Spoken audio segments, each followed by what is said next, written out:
Hello అందరికీ welcome back to my channel. మీకు already thumbnail చూస్తే అర్థమైపోయి ఉంటుంది కదండి నేను ఇవాళ ఏ ప్లాంట్ గురించి ఎక్స్ప్లెయిన్ చేస్తున్నాను అనేది.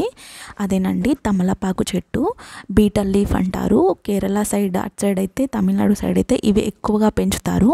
బుట్టలు బుట్టలు కోసి పెట్టి అమ్ముతూ ఉంటారు అన్నట్టు. సో మన సైడ్ అయితే ఇవి ఈజీగా గ్రో అవుతాయి. ఈజీగా ఇంట్లో గుబురుగా ఎలా పెంచుకోవాలి, ఏం టేక్ కేర్ చేయాలి ఏంటి అనేది చెప్తున్నాను. వీడియో ఎండ్ వరకు చూడండి. వీడియో నచ్చినట్టయితే please like, share, comment and subscribe.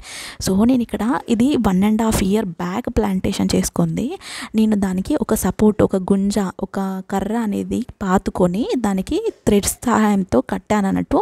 ఎందుకంటే అవి ఇనిషియల్ స్టేజ్లో ఉన్నప్పుడు వాటికి సపోర్ట్ కోసము మనం ఏదైనా దారంతో కట్టాలన్నట్టు. వాటిని కడితే వాటికి అది స్టిక్ ఆన్ అయిపోయి ఉండి మంచిగా పైకి పారుతూ ఉంటుంది అన్నట్టు. ఇది క్రీపర్ తత్వం, అంటే పాకే తత్వం ఉన్న చెట్టు కాబట్టి హైట్స్కి, చాలా హైట్స్కి ఇది వెళ్ళిపోతుంది అన్నట్టు.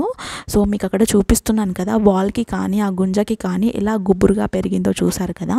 చాలామంది నన్ను అడిగే క్వశ్చన్, మీకు ఎందుకు ఇంత గుబురుగా వస్తుందని. నేను ఎప్పటికప్పుడు ఆకులు తెంపగానే ఆ తీగను కూడా కట్ చేస్తానండి. సో దట్ మనము ఒక్కటి కట్ చేస్తే తీగ ఇంకా 2 తీగలు పెరుగుతాయి అన్నట్టు. కొంతమంది ఆకులు కట్ చేసి ఆ తీగని, ఆ స్టెమ్ని అలానే వదిలేస్తారు. అలా మళ్ళీ కొత్త ఆకులు వస్తాయేమో అని చెప్పేసి అలా రావు. మీరు కట్ చేయాలి, కట్ చేస్తేనే వస్తాయి. నేను అక్కడ మీకు ఆకులు చూపిస్తున్నాను కదా, లీవ్స్ని.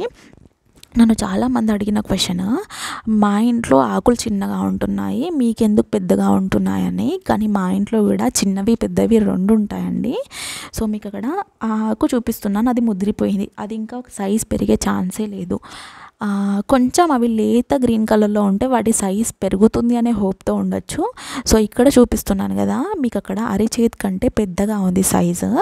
సో ఎందుకు 2 different టైప్ ఆఫ్ లీవ్స్ వస్తున్నాయి ఒకటే చెట్టుకి అంటే, ఇక్కడ మీరు చూస్తే ఆ క్రీప్ని అది రూట్స్తో వాల్లో ఇన్వాల్వ్ అయి ఉంది, వాల్లో ఇన్సర్ట్ అయిపోయింది రూట్స్. అవి పాకుతున్నాయి. సో దట్ వాటికి నీరు ఏమంటారు వాటిని, ఆవిరి, నీరు, నిమ్మ అంటారు కదా, అలా ఉంటుంది అన్నట్టు. సో సైజ్ పెరిగే ఛాన్సెస్ ఉంటాయి, సైజ్ పెరుగుతుంది కూడా. ఇక్కడైతే నేను పెస్ట్ అంటే వాటి ఆకులకి పెస్ట్ వచ్చాయి కదా, ఆ పెస్ట్ అంటే ఆకులు ఖరాబ్ అయినాయన్నీ రిమూవ్ చేస్తున్నాను అన్నట్టు. సో దట్ మీకు ఇంకో ఆకుకి స్ప్రెడ్ అవ్వకుండా ఉంటుంది. ఇవి ఎలా అంటే ప్లాంట్స్ చిన్నపిల్లలకి టేక్ కేర్ చేసినట్టు ఎవ్రీడే చూడాలన్నట్టు. వాటిని ఏమైనా పెస్ట్ వచ్చిందా, ఏమైంది, వాటికి ఎలా గ్రో అవుతుంది అనేది టేక్ కేర్ చేస్తేనే అవి ప్రాపర్గా గ్రో అవుతాయి. సో దట్ అక్కడ నేను అన్ని ఆకులు రిమూవ్ చేస్తాను అన్నట్టు. సో దట్ ఇంకో ఆకుకి స్ప్రెడ్ అవ్వకుండా ఉంటుంది, నీట్గా వస్తుంది. సో ఇక్కడ చూసారా మీరు ఎంత బాగా ఫ్రెష్గా వచ్చాయో ఆకులు. సో మీకు దీనికి ఏదైనా చీడ పురుగులు వస్తాయి అనే ఛాన్స్ అయితే ఉండదు, చాలా రేర్గా వస్తాయి. ఎందుకంటే తమలపాకు అనేది కొంచెం ఘాటు ఉంటుంది. సో మీకు ఆకు తెగులు అంటే ఆకు పురుగులు అంటారు కదా, అవి వచ్చే ఛాన్సెస్ చాలా తక్కువ ఉంటుంది. సో ఇది ఒక బెనిఫిట్, ఈజీగా గ్రో చేసుకోవచ్చు. అండ్ దీన్ని చాలామంది గ్రో అవ్వట్లేదు, చాలా ఇయర్స్ అవుతుంది అంటున్నారు.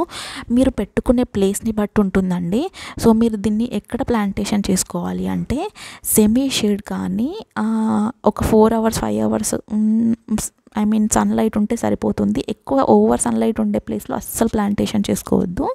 అండ్ దీనికి వాటరింగ్ అనేది చాలా తక్కువ చేయాలన్నట్టు. ఓవర్ వాటరింగ్ చేసినా అది పెరగదు, ఎదగదు. సో మీరు రైస్ వాటర్ ఇవ్వండి, చాలా బాగా గ్రో అవుతుంది. అండ్ ఫెర్టిలైజర్ విషయానికి వస్తే రైస్ వాటర్, మీకు ఏదైనా చీడ పురుగులు పడ్డాయని అనిపిస్తే నీమ్ ఆయిల్ స్ప్రే చేయండి. అండ్ దీనికి ఏదైనా వాల్ సపోర్ట్ కానీ, ఏదైనా చెట్టు సపోర్ట్ అంటే కోకోనట్ ప్లాంట్, ఇప్పుడు కొబ్బరి చెట్టు ఉంది, అది హైట్లో ఉంటుంది కదా, దాని మొదల్లో పెట్టుకున్నా కానీ ఇది చాలా బాగా గ్రో అవుతుంది అన్నట్టు. అండ్ మీరు కట్టింగ్స్ ఎప్పటికప్పుడు చేస్తేనే మీకు గ్రో అవుతుంది అదే గుబురుగా. మీరు తీగను ఒకటే తీగ అలానే వెళ్తుంటే మీరు చూస్తున్నారంటే అది ఒకటే క్రీప్లా వెళ్ళిపోతుంది, కానీ మిగతా సైడ్స్ మీకు బ్రాంచెస్ రావు. మీరు కట్ చేస్తేనే వస్తుంది. నేను అక్కడ కటింగ్ ఎలా తీసుకొని ఎలా నాటుకోవాలనేది చూపిస్తున్నాను కదా. సో మీరు ఎప్పుడైనా కానీ ఏ ప్లాంట్కైనా కానీ హాఫ్ నోడ్ కింద 1 inch కింద కట్ చేయాలి. మీకు అక్కడ లీఫ్ ఉంది కదా, ఆ లీఫ్ ఒక సర్కిల్ అంటే అక్కడ మీకు రూట్స్ వస్తాయి, దానికి 1 inch కింద మాత్రమే కట్ చేయాలి. మీరు అటు ఇటు కాకుండా రూట్స్ మధ్యలోకి కట్, ఆ 2 సైకిల్స్ ఆఫ్ నోడ్స్ ఉన్నాయి కదా, ఆ మధ్యలో మీరు కట్ చేసి ప్రొపగేట్ చేస్తే మాత్రం అస్సలు మీకు చెట్టు అనేది బతకదు.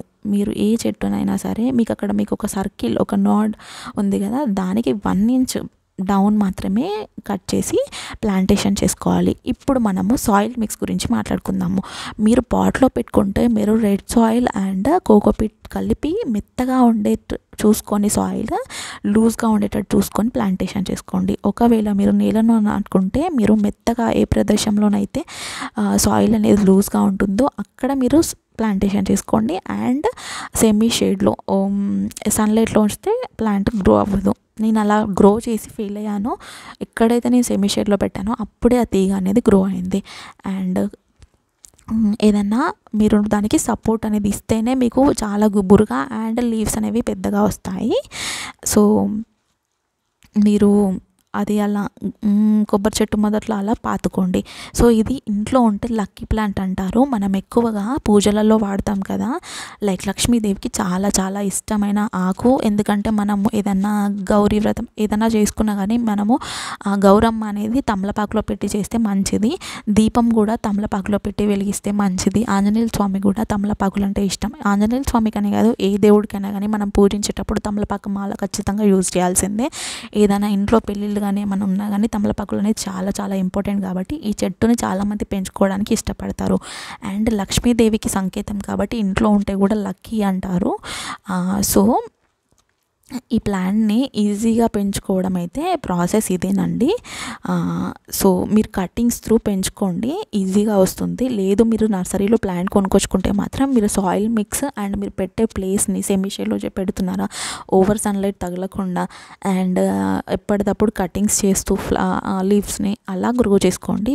చాలా చాలా ఈజీగా పెరుగుతుంది. అండ్ హోప్ ఇంకేమైనా డౌట్స్ ఉన్నాయా?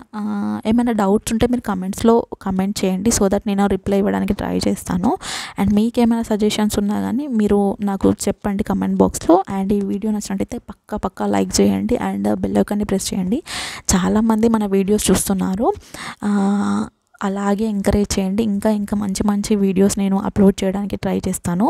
సో మీకు అక్కడ కింద కూడా చూపిస్తున్నాను కదా, మీరు చిన్న కొమ్మ తెచ్చి పెట్టుకున్న చాలా పెద్దగా స్ప్రెడ్ అవుతుంది ఈ చెట్టు. అంతేనండి మరి వీడియో అయితే. Thanks for watching.